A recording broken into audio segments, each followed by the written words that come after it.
Hi friends, welcome to Rani's kitchen. నేను మీ రాణి. Friends, మనం గారెల్ని చేసుకుంటూ ఉంటాం కదా. పప్పు నానబెట్టుకోవటం, కడుక్కోవటం, రుబ్బుకోవటం, ఆ ప్రాసెస్ అంతా ఎక్కువ టైం పడుతుంది. అలాగే కిచెన్లో కూడా ఎక్కువ శ్రమ అనిపిస్తుంది కదా. అలా కాకుండా నేను చూపించబోయే విధంగా మీరు పిండిని కలుపుకుని రుబ్బుకున్నారంటే అప్పటికప్పుడే గారెలు అనేవి ప్రిపేర్ చేసి తినేయచ్చండి. చాలా టేస్టీగా ఉంటాయి, అందరికీ నచ్చుతాయండి. ఇంట్లో చిన్నపిల్లల నుంచి పెద్దవారు కూడా చక్కగా తింటారండి. నేను చూపించే విధంగా ప్రాసెస్ని స్టార్ట్ చేసి మీరు కూడా కుక్ చేసి ఫ్యామిలీకి సర్వ్ చేయండి. వీడియోని మధ్య మధ్యలో స్కిప్ చేయకుండా ఫస్ట్ నుంచి లాస్ట్ వరకు చూడండి. అలాగే నా ఛానల్ని ఫస్ట్ టైం వాచ్ చేసిన వారు సబ్స్క్రైబ్ చేసుకుని పక్కనే ఉన్న బెల్ ఐకాన్ని కూడా యాక్టివేట్ చేయండి. నేను పెట్టబోయే రెసిపీస్ అన్నీ కూడా మీ ఫోన్కి నోటిఫికేషన్కి వస్తాయి. డైలీ ఓపెన్ చేసి చూసి ప్రాసెస్ని మీకు నచ్చితే ఫాలో అవ్వచ్చు. ఇంకా స్టార్ట్ చేద్దామండి ప్రాసెస్ అనేది. ఒక కప్పు నిండా బొంబాయి రవ్వ తీసుకోండి. అలాగే ఒక అరకప్పు అటుకులు తీసుకోండి. ఒక కప్పు నిండా పెరుగు తీసుకోండి. ఆ మూడు తీసుకున్నాం కదా. ఇప్పుడు ఒక మిక్సింగ్ బౌల్ తీసుకొని కప్పు బొంబాయి రవ్వ కూడా అలా వేసేసుకోండి. అరకప్పు అటుకులు కూడా అలా వేసేసుకోండి. ఒక అరకప్పు పెరుగు వేస్తున్నానండి. మీరు ఉంటే కప్పు పెరుగు వేసుకోండి, లేదంటే అరకప్పు పెరుగు అరకప్పు వాటర్ అయినా పోసుకోండి.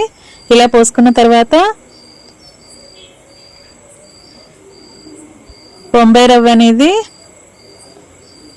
గట్టిగా అవ్వటం స్టార్ట్ అవుతుందండి. ఇంకొంచెం వాటర్ పోసుకుని మూత పెట్టుకుని నానబెట్టుకోవాలండి. ఒక అరగంట పాటు పక్కన పెట్టుకున్నామంటే అటుకులు బొంబాయి రవ్వ కూడా చక్కగా నానతాయి, సాఫ్ట్గా వస్తాయండి. అలా పక్కన పెట్టుకున్నాం కదా. ఇప్పుడు గారెల్లోకి చట్నీ ప్రిపేర్ చేసుకుందాం. అరకప్పు పల్లీలు, అరకప్పు పుట్నాలు తీసుకోండి. ఒక టేబుల్ స్పూన్ ధనియాలు తీసుకోండి. కొన్ని పచ్చిమిర్చి, కొన్ని ఎండుమిర్చి తీసుకోండి. ఒక అర టేబుల్ స్పూన్ జీలకర్ర తీసుకోండి. కొంచెం చింతపండు రెబ్బని ఇలా వాటర్లో వేసి నానబెట్టుకుని ఉంచుకోండి. చూసారు కదండి. ఇప్పుడు స్టవ్ వెలిగించుకొని కళాయి పెట్టుకోండి. ఒక టేబుల్ స్పూన్ ఆయిల్ వేసుకుని పచ్చిమిర్చి, ఎండుమిర్చి కూడా ఫ్రై చేసుకోండి. మిర్చి అనేవి మీ ఘాటుకు తగ్గట్టుగా వేసుకోండి. బాగా ఫ్రై అయిన తర్వాత అవన్నీ తీసుకుని ప్లేట్లోకి పెట్టేసుకోవాలండి. ఇప్పుడు అరకప్పు పల్లీలు చూపించాను కదా, అవి కూడా అలా ఆయిల్లో వేసుకుని బాగా ఫ్రై చేసుకోండి. ఇలా ఫ్రై అవుతున్నప్పుడు పావు కప్పు పుట్నాల పప్పు కూడా తీసుకుని అలా ఫ్రై చేసుకోండి. ఒక టేబుల్ స్పూన్ ధనియాలు చూపించాను కదా, అవి కూడా అలా ఆయిల్లో వేసుకుని పప్పులతో పాటు ఫ్రై చేసుకోండి. ఒక చిన్న వెల్లుల్లి రెబ్బను కూడా ఆయిల్లో వేసుకుని ఫ్రై చేసుకోండి. ఇలా బాగా ఫ్రై అయిన తర్వాత అవి కూడా తీసుకుని ప్లేట్లోకి పెట్టేసుకోండి. అలాగే కొన్ని కొబ్బరి ముక్కలు కూడా తీసుకోండి. పచ్చి కొబ్బరి ముక్కలు తీసుకున్నా సరే ఇలా ఆయిల్లో ఒక నిమిషం పాటు ఫ్రై చేసామంటే చట్నీకి టేస్ట్ అనేది చాలా బాగుంటుందండి. ఇలా కొబ్బరి ముక్కలు కూడా ఫ్రై చేసుకున్న తర్వాత అన్నీ ఒక ప్లేట్లోకి సర్దుకుని పెట్టుకోండి. ఇవి చల్లారేలోపు మనం చట్నీలోకి పోపు రెడీ చేసుకోవాలి. అదే స్టవ్ మీద 2 టేబుల్ స్పూన్లు ఆయిల్ వేసుకోండి. పోపు దినుసులు వేసుకోండి. పచ్చిశనగపప్పు, మినపప్పు, ఆవాలు, జీలకర్ర వేసుకోండి. కొన్ని ఎండుమిర్చి ముక్కలు కూడా వేసుకోండి.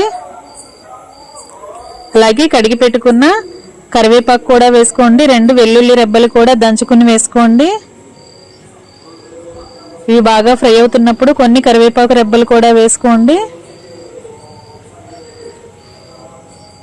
ఇవి కూడా ఆయిల్లో బాగా ఫ్రై చేసుకుని ఆ పోపు దినుసులు, ఆ పోపు అంతా కూడా ఒక గిన్నెలోకి వేసుకుని పెట్టుకుందాం. అదే కళాయిలో డీప్ ఫ్రైకి సరిపడా ఆయిల్ పోసుకోండి. ఇప్పుడు పప్పులన్నీ కూడా చల్లారనిద్దాం.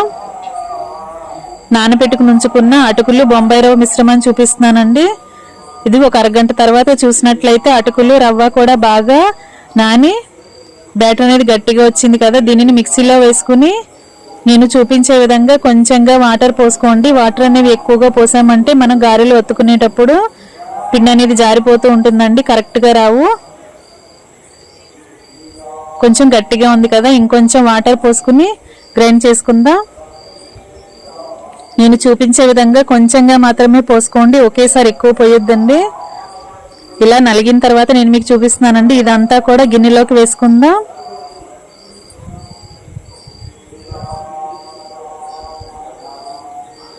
ఫ్రెండ్స్, నా ఛానల్ని మీరు ఫస్ట్ టైం చూస్తున్న వారు సబ్స్క్రైబ్ చేసుకుని పక్కనే ఉన్న బెల్ ఐకాన్ని కూడా యాక్టివేట్ చేయండి. అటుకులు అనేవి కొంచెం మెత్తగా ఉంటాయి కదండి, బ్యాటర్ అనేది కొంచెం మైదా పిండిలాగా చిక్కగా వచ్చిందండి. అందుకే 2 టేబుల్ స్పూన్లు బియ్య పిండి వేస్తున్నానండి. బియ్య పిండి వేయటం వల్ల గారెలు ఎక్కువసేపు క్రిస్పీగా ఉంటాయి. ఇప్పుడు సన్నగా కట్ చేసి పెట్టుకున్న ఉల్లిపాయ ముక్కలు, పచ్చిమిర్చి ముక్కలు వేసుకోండి. కట్ చేసి పెట్టుకున్న కరివేపాకు వేసుకోండి. కట్ చేసి పెట్టుకున్న కొత్తిమీర వేసుకోండి. సన్నగా కట్ చేసి పెట్టుకున్న అల్లం ముక్కలు, అలాగే టేస్ట్కి సరిపడా సాల్ట్ వేసుకొని కొంచెం జీలకర్ర కూడా వేసుకోండి.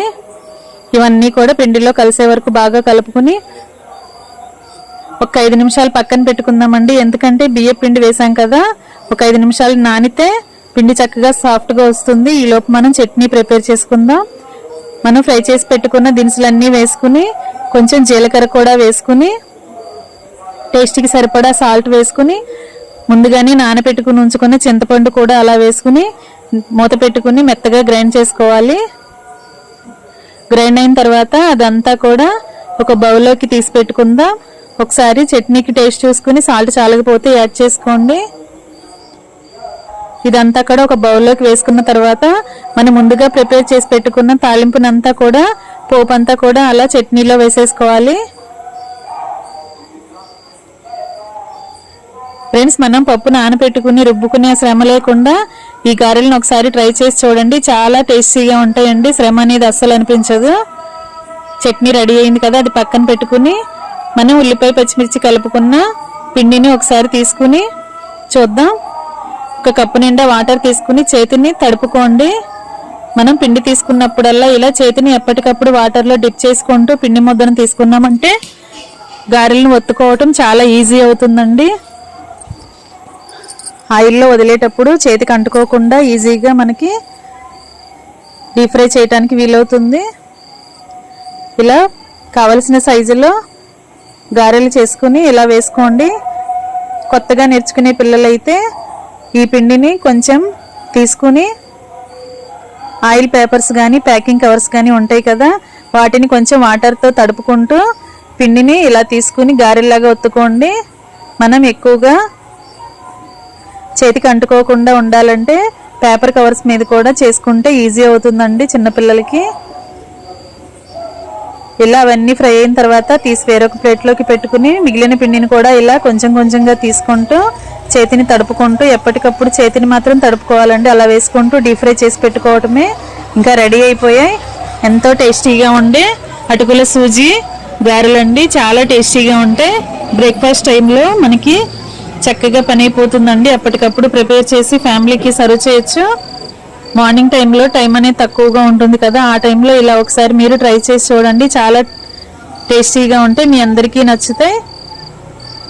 ఇంకా సర్వింగ్ ప్లేట్లోకి తీసుకుని ఫ్యామిలీకి సర్వ్ చేయటమేనండి. ఇలా పల్లీ చట్నీతో గారెలను తిన్నారంటే చాలా కమ్మగా అనిపిస్తుందండి. మీకు రెసిపీ అనేది నచ్చితే లైక్ చేయండి. అలాగే వీడియోని మీ ఫ్రెండ్స్కి ఫ్యామిలీ మెంబర్స్కి షేర్ చేయండి. నా ఛానల్ని ఫస్ట్ టైం వాచ్ చేసిన వారు సబ్స్క్రైబ్ చేసుకుని పక్కనే ఉన్న బెల్ ఐకాన్ని యాక్టివేట్ చేయండి. Thanks for watching.